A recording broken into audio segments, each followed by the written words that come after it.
नमस्कार दोस्तों, हर गुजरते दिन के साथ देश के करोड़ों भारतीयों के लिए अच्छी खबर आती जा रही है। कोरोना के काल की अब कमर टूट चुकी है और मरीज तेजी से ठीक होने लगे हैं। पिछले 24 घंटों की बात करें तो 2,22,000 नए केस सामने आए, लेकिन इसी दौरान 3 लाख से ज्यादा लोग ठीक भी हुए।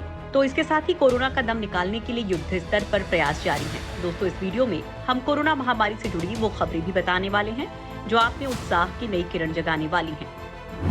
भारत में कोरोना ने टेके घुटने। देश में कोरोना तेजी से घुटने टेकने लगा है। पिछले 17 दिनों से कोविड के केस कम हो रहे हैं। 7 मई को सबसे ज्यादा 4,14,000 मामले आए थे, लेकिन अब ये बहुत कम हो गए हैं। पिछले 24 घंटे में देश में कोविड के 2,22,000 मामले रिपोर्ट किए गए हैं। 40 दिन के बाद ये अब तक के सबसे कम मामले दर्ज किए गए हैं। तो वहीं जिलों के स्तर पर भी कोरोना के केस कम हो रहे हैं। वहीं रिकवरी रेट 3 मई को 82% था, जो अब बढ़कर 89% पर आ गया है। पिछले 22 दिनों से देश में सक्रिय मामलों की संख्या में कमी देखी जा रही है। पिछले 2 हफ्तों में सक्रिय मामलों की संख्या में करीब 10 लाख की कमी देखी गई है। पिछले 24 घंटों में ही 3 लाख से ज्यादा लोग ठीक हुए हैं। बच्चों पर कहर नहीं बर पाएगी तीसरी लहर। कोरोना वायरस की दूसरी लहर के बाद तमाम एक्सपर्ट्स तीसरी लहर में बड़ी संख्या में बच्चों के प्रभावित होने की बात कर रहे थे, लेकिन अब भारत के टॉप एक्सपर्ट्स ने कहा है कि ऐसा कोई संकेत नहीं है जिससे पता चले कि संक्रमण की तीसरी लहर में बच्चे ज्यादा प्रभावित होंगे। एम्स के डायरेक्टर डॉक्टर रणदीप गुलेरिया ने कहा है, पेडियाट्रिक्स एसोसिएशन इस बात को पूरी तरह से खारिज कर रहा है। हो सकता है कि बच्चों पर इसका प्रभाव नहीं पड़े, इसलिए लोगों को डरने की जरूरत नहीं है। हालांकि इस बीच सरकारों ने कड़े कदम उठाने भी शुरू कर दिए हैं। उत्तर प्रदेश, झारखंड आदि राज्यों के अस्पतालों में बच्चों के लिए अलग से आईसीयू बनाने का निर्देश दिया गया है। तो वहीं केंद्र सरकार ने कहा कि बच्चे कोरोना वायरस के संक्रमण से सुरक्षित नहीं हैं, लेकिन उन पर इसका प्रभाव न्यूनतम है। उन्हें आमतौर पर अस्पताल में भर्ती होने की आवश्यकता नहीं होती है। भारत में शुरू हुआ रूसी वैक्सीन का उत्पादन। भारत में कोरोना टीका संकट के बीच एक बड़ा कदम उठाया गया है। इसमें रूस की कोरोना वैक्सीन स्पुतनिक के भारत में उत्पादन को शुरू करने का ऐलान किया गया है। स्पुतनिक कोरोना टीके का भारत में उत्पादन शुरू करने का ये ऐलान रूस डायरेक्टर इन्वेस्टमेंट फंड और भारतीय दवा निर्माता कंपनी पैनेशिया बायोटेक ने किया है।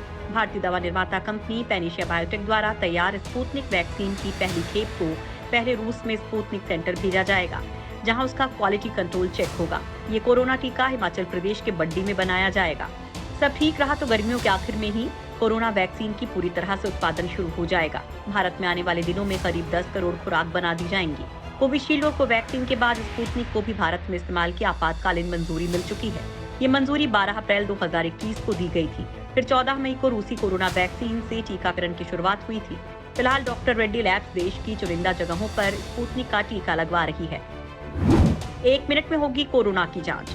सिंगापुर के अधिकारियों ने सांस से कोविड-19 का 1 मिनट में पता लगाने वाले एक उपकरण को परीक्षण के लिए मंजूरी दे दी है। इस उपकरण को प्रतिष्ठित नेशनल यूनिवर्सिटी ऑफ सिंगापुर के 3 छात्रों और एक भारतीय प्रोफेसर टी वेंकी वेंकटेशन ने तैयार किया है। ब्रेफिन्स गो कोविड-19 ब्रेथ टेस्ट सिस्टम इस नाम के इस उपकरण को NUS की ब्रेथोनिक्स कंपनी ने विकसित किया है। ये उपकरण सांस से कोविड-19 की जांच करने के लिए मंजूरी प्राप्त करने वाला पहला उपकरण है। ये देश के जांच चौकियों में से एक पर लगाया जाएगा, जहां आने वाले लोगों की इस प्रौद्योगिकी से जांच की जाएगी। इससे सांस से होने वाली जांच के साथ ही कोविड-19 एंटीजन टेस्ट भी होगा। इसके बाद अगर कोई व्यक्ति इस परीक्षण में संक्रमित पाया जाता है तो पुष्टि के लिए उसकी RT-PCR पद्धति से जांच की जाएगी। कोवैक्सीन का लगेगा बूस्टर डोज। कोरोना से लड़ाई में भविष्य के हथियार के तौर पर कारगर वैक्सीन की तीसरी डोज भी जल्द आने वाली है। भारत बायोटेक की ओर से देश में बूस्टर डोज की तैयारी शुरू हो गई है। इसके लिए एम्स नई दिल्ली में ट्रायल शुरू हो गया है। इसके अलावा 8 और साइट्स हैं जहां उन लोगों को तीसरी डोज दी जाएगी जिन्होंने पहले की 2 डोज ले रखी हैं, जिसका परिणाम 6 महीने में मिलेगा। बूस्टर डोज के ट्रायल से पता चल जाएगा कि किसी व्यक्ति के शरीर में कितने दिनों तक एंटीबॉडीज बनी रहती हैं। मसलन जिन लोगों को पहले और दूसरी डोज दी गई है, उनमें से सभी को बूस्टर डोज नहीं दी जा रही है। ऐसे में जिन्हें बूस्टर डोज दिया जा रहा है और जिन्हें बूस्टर डोज नहीं दिया जा रहा है, उनके आंकड़ों का विश्लेषण करके ही तीसरी डोज का आधार बनाया जाएगा।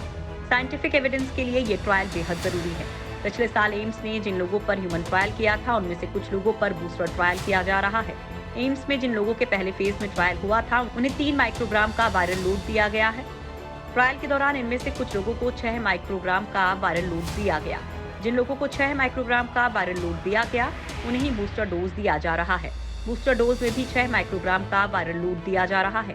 बूस्टर डोज का ट्रायल एम्स में 25 लोगों पर किया जाना है। 2 दिनों तक चलने वाले इस ट्रायल में पहले 18 और फिर बाद में बाकी बचे लोगों पर ये ट्रायल किया जाएगा।